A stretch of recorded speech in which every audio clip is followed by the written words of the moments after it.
10 of the weirdest alien encounters. There's a certain template people have for how they envision aliens. The hypothetical beings will be featureless, gray, small, and slender-bodied. There is also a perceived formula for how the alien encounter or abduction goes. Someone in an isolated environment sees a glowing ship and is taken on board for medical experiments. They are then returned with their memories partially suppressed or erased. But many close encounters of the third and fourth kind are hugely different from that. Some are much more bizarre and elaborate, others are counterintuitively uneventful, down to earth, as it were. These stories are sometimes so bizarre that you at least wonder how someone could have come up with them.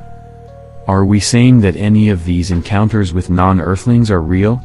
Let's just remember Carl Sagan's comment that extraordinary claims require extraordinary evidence.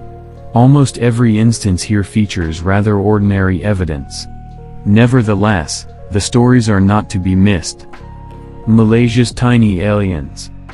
In Douglas Adams's book, The Hitchhiker's Guide to the Galaxy, there is a passage where two powerful alien races send huge fleets to Earth. They cross galaxies in their quest and fly for thousands of years on the way to their target, but they don't realize how small they are compared to Earthlings, and they all get swallowed by a small dog. A similar sort of alien encounter has been reported many times in Malaysia. Probably the most notable story of this type occurred on August 19, 1970, when 6 kids were playing in a heavily forested area. They later claimed they saw a UFO less than a meter across, from which 5 very humanoid aliens filed out.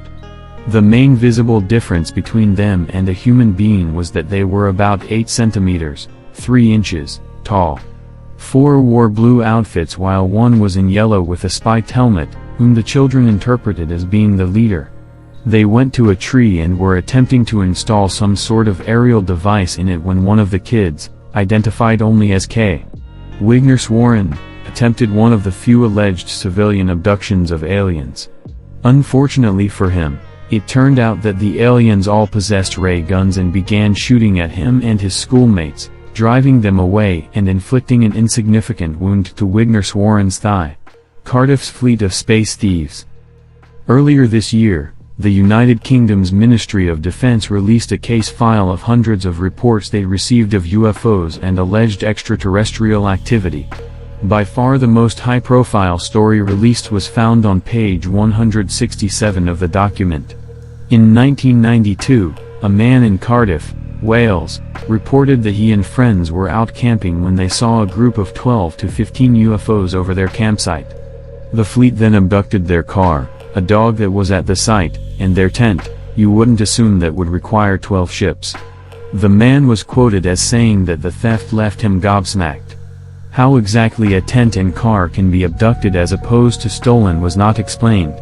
Unfortunately, it seems unlikely an investigation will ever uncover the desired answers. The reason these stories were released to the public was because the Department for UFO Analysis was being shut down, Voronezh's trigger-happy invader. The Western Hemisphere naturally has no monopoly on stories of alien encounters. In fact, probably the most frightening one comes from Russia, right around the time the Berlin Wall fell. In Voronezh City Park on September 27, 1989, some kids were playing soccer when a red disc landed. Out came a three-eyed creature, standing 2.7 meters, 9 feet, tall and holding a ray gun-like device, which it used to disintegrate a boy identified by at least one source as Dmitry. After the alien took off again, the boy reappeared. While all the witnesses to the event were children, there were adults that saw the UFO itself, including police officers, as reported by the New York Times. It is also worth noting that Voronezh was going through a period of UFO hysteria at the time, brawl with an alien.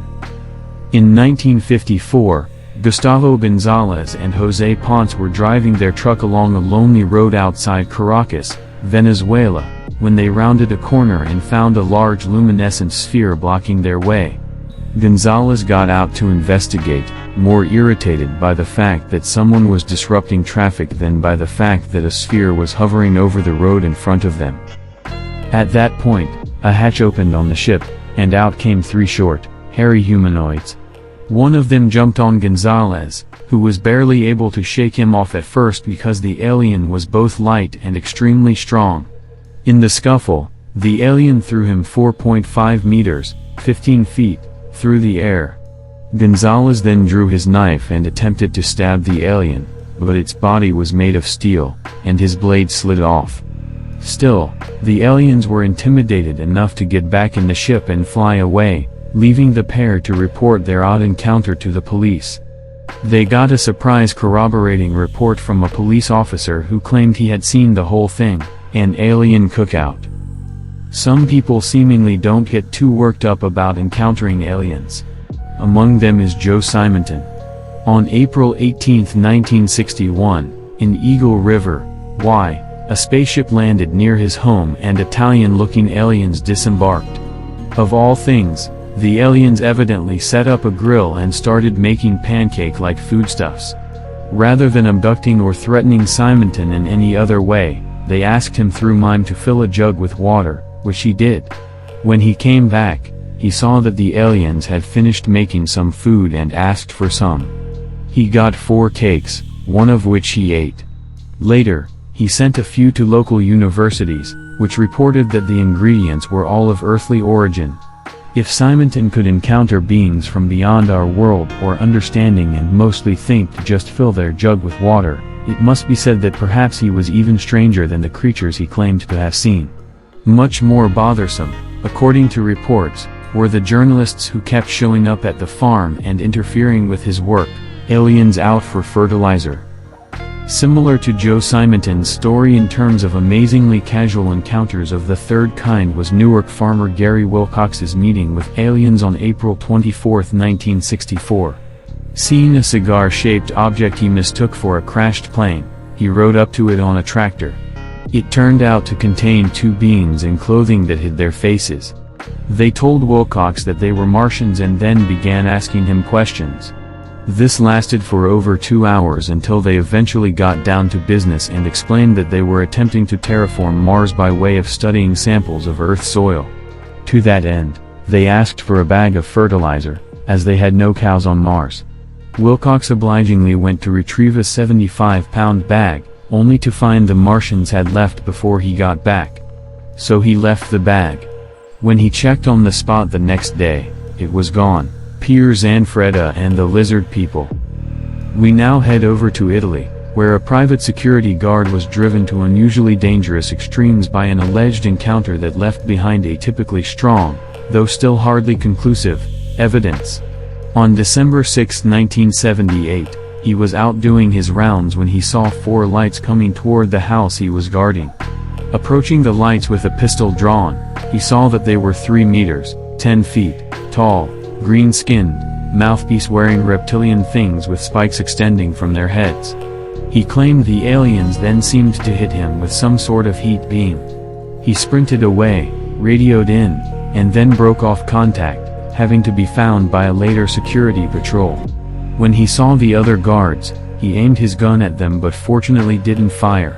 When the scene was later investigated, very large, unusual footprints, about 50 centimeters or 20 inches long, were found along with evidence of scorching among the trees, which indicated at least something out of the ordinary had happened. But that wasn't the end of it for Zanfretta. On December 26, the aliens returned, and this time they got him. As he later recalled under hypnotic suggestion, the aliens took him inside their craft and attached a sort of communication helmet to him. One of the aliens shot Zanfretta's gun into a piece of metal, apparently to see what would happen. Zanfretta told the lizardmen that he was afraid and wanted to be released. They obliged. That was until they abducted him again on July 29, 1979, yet again on December 2, 1979, and a 5th time in 1980. On the 5th occasion, the aliens took him to a crystal mothership and showed him a frog-like being suspended in a tube that they claimed was an enemy of their species. Through it all, they provided very little actual motive for why they repeatedly abducted a security guard for short periods. As with others we've described, Zanfretta seemed to benefit very little from his claims and, in fact, spent decades languishing in obscurity after an initial media flurry over his claims. Lee Parrish is abducted by structures? On January 27, 1977, 19-year-old Lee Parrish was driving home when he claimed his car was lifted into the air by a beam of light. Under hypnosis, Parrish later described being taken before three strange objects that looked so unlike any known life that he could only guess that they were sentient. One was a large, black, 20-foot-tall rectangle with a jointless robotic arm extending from it. There was also a red rectangular prism with a similar arm and a motionless white prism about 2 meters, 6 feet, in height. Somehow, the white one gave the impression that it was the leader. The red prism approached him and extended the robot's arm, with Parrish getting the sense that it was afraid of him. Nevertheless, when it touched him, it gave him a sensation of coldness and pain. Parrish thought that was done to run a scan on him. After that, the three objects merged together, dispelling a later impression among some UFO enthusiasts that the things were robots. The next thing Parrish was aware of, he was back in his car. Analysis of his missing time indicated the reported experience lasted 38 minutes, brains on the road. On August 17, 1971, John Hughes and Paul Rodriguez were driving home in Palos Verdes, California, when they saw aliens on the road. They looked like cerebrums, with the smaller of the two slightly bigger than a softball. The larger of them had a large red eye and began to float toward them. The pair immediately hightailed it away, and Hodges dropped Rodriguez off at his home. But when Hodges got home, the aliens returned, and this time he was taken to their leaders. According to Hodges, these were aliens of a type more commonly described, with the brains essentially being pets that they used for telepathic communication.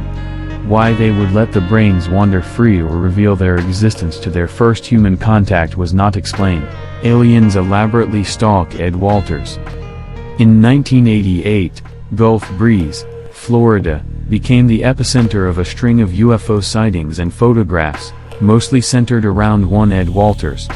With their unusually non-aerodynamic structure, color scheme, and general shape, the UFO's Walters, and allegedly other people, photographed looked less like interstellar crafts of galactic villains and more like they should be on tilt-a-whirls, which is very fitting for the odd experience he described. From November 11, 1987 to May 1, 1988, the Walters family claimed to have had 20 encounters with aliens flying around in an estimated 20 ships, with him seeing no more than 6 crew members per ship. This was exhaustively described in his book, The Gulf Breeze Sightings. Walters' book also has the odd photo of himself and his family members. One photo has him standing in a towel on the deck, allegedly yelling, "Land, or get the hell away," at a UFO. Another has a blue beam that the aliens purportedly used as a tractor beam of sorts that is being dodged by his terrified wife. From first photographing a UFO to the end, he experienced such weird telepathic signals as a woman speaking Spanish to a baby, a series of images of dogs, and, some days later, a bunch of images of naked women. If this was to try to persuade me to board the ship, it wasn't working. At one point, they dumped liquid onto his home, some of which landed in a pool. It turned out to be salt water. Additionally, aliens showed themselves to him repeatedly, both while he was driving at night and outside the sliding glass back door. The road encounter was where he came up with the assumption that there were 6 to a ship, 5 people disembarked the ship, and he assumed one stayed aboard while it hovered. They were 1.2 meters, 4 feet, tall, and though their faces looked like those of stereotypical aliens with black eyes and almost no features, they were only visible through slits in helmets because the aliens were supposedly dressed in blocky, bulky armor of a type almost never reported since.